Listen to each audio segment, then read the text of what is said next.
Welcome to my Haiboxing Desert Racer Buggy review. Want to see how I got it? Then keep watching.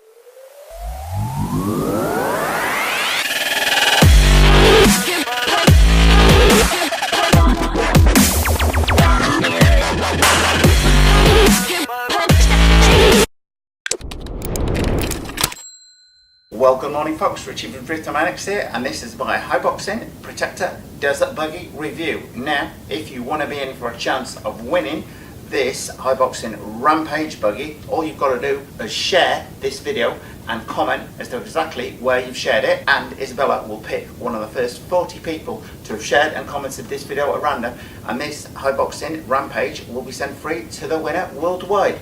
Anyway, want to see how we got it? Keep watching. And this is my Haiboxing Protector RC Buggy review. This is a four-wheel drive 112 sandrail buggy which caught my eye. It's even got little LED headlights installed on the top. Anyway, without more ado, let me start unboxing the HBX Protector buggy. So I'm going to take the camera off the tripod. Let's have a close-up look at this baby. Okay, well, before I dive into my Haiboxing Protector review, just a quick rundown on features on the outside of the box. Ready to run. We shall see if it needs batteries for the transmitter or not. Four-wheel drive, as I mentioned, 2.4 GHz transmitter, so nothing's going to interfere with that. Say fully independent suspension all round.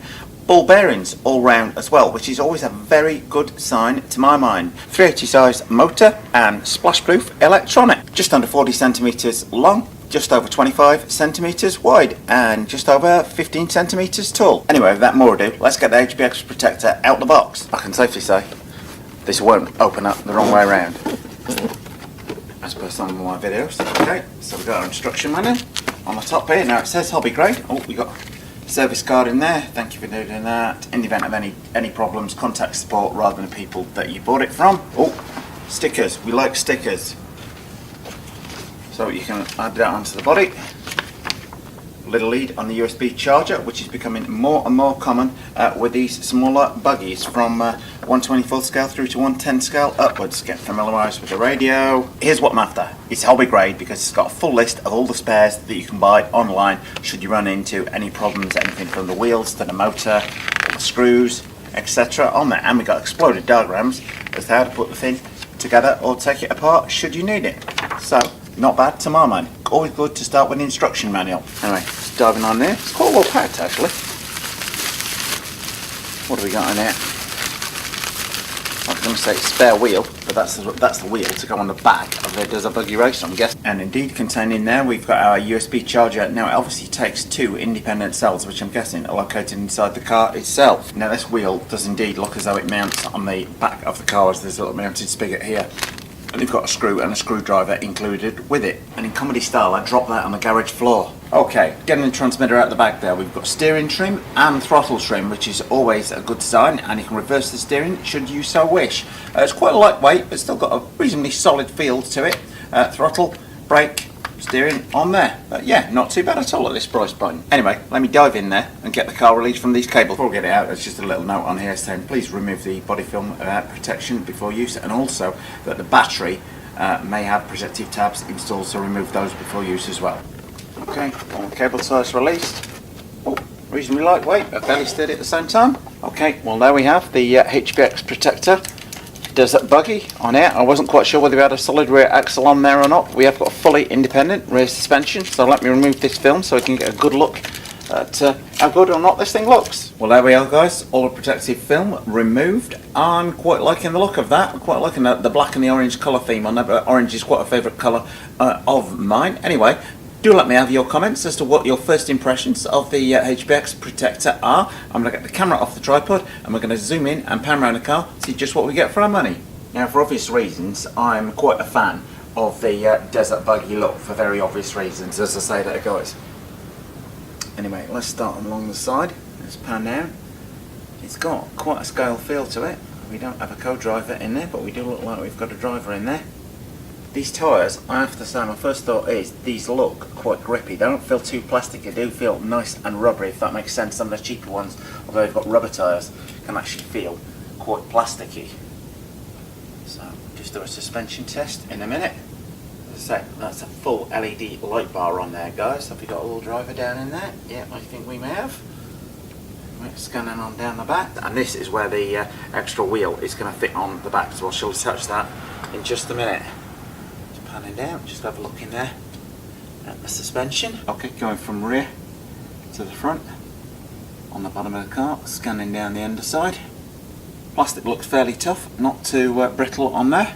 One thing I noticed on there straight away is the thing has got an adjustability range on the shock absorbers, both front and back on there. It has definitely got that Desert Buggy look down to a T, particularly when we get this spare rear wheel mounted on it like a mini Traxxas UDR, bar for the fact it's got fully independent suspension all round as opposed to a solid rear axle. Overall, I'm quite liking my first impressions of that.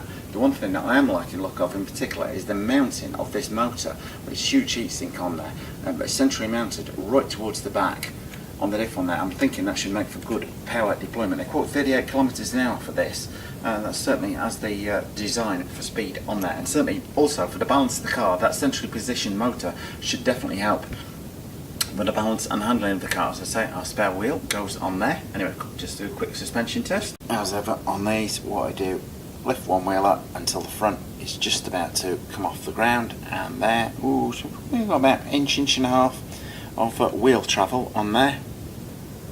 Yep, I'm thinking this is probably suited to, oh, that's quite well damped. Right, spin it around the front, check the travel out on there. Again, lift the front wheel until the back wheel just begins to come loose. It's probably about an inch and a half on there. Yep, I'll turn that. Let's check out front damping. Yeah, it's designed for sure to get a bit of air. That's going to soak up the bumps quite nicely. I'm loving this little scale net on the back of the thing. Anyway, let me get the body off and see what's under the skin. And before I get the body off, I would just point out the batteries are located one either side, so that's good for the weight balance. This car appears quite well designed in terms of its handling. Now to get the body clips off, and to get the body off rather, just got two clips by the looks of it at the back. That's all I can find at the minute. So it just pivots open on there. We're liking that. Anyway, let me get a better angle for the camera on there. We can see the rear suspension in a little bit more detail there. I'm guessing we may just have friction shocks in there. We'll need to check the manual, as I said. Starting on the back, we've got a centrally mounted motor, our combined ESC and receiver, again centrally mounted on there, and our front steering servo. So batteries located to either side of the car. So the whole thing, as far as the car's balance is designed very, very well. Everything down the centre line, batteries evenly spaced to the side. Quite liking the look of that. I'm wondering how well this will handle, because that shows good design to my mind. But let me know what you think on that, guys. And I have to say, I'm loving these flip-up bodies. Again, my Losi as a flip-up body like that. It's like a mini Losi, for goodness sake. Anyway, your first comments and any questions you've got on the car, please do ask away. As I say, we've got a little wire going up here to our light bar, so I'm going to power the car up and just see if that comes on, if you've got any charge in the battery straight away. But first of all, I'm going to put that wheel on. Okay, well that wheel attaches on nice and easy, just one screw through there in the centre, just adding to the scale look of the thing. And you get a free spare wheel to boot, should any one of the others wear out. Okay, transmitter just needs 2 AA batteries, not 4 underneath it, so turn that on. Now to turn the car on, there's just a little switch just underneath on the chassis here. So lift it off the ground. Now, turn the car on, nothing's happened, but it did say remove the safety tabs from the batteries, so that's exactly what I'm going to do.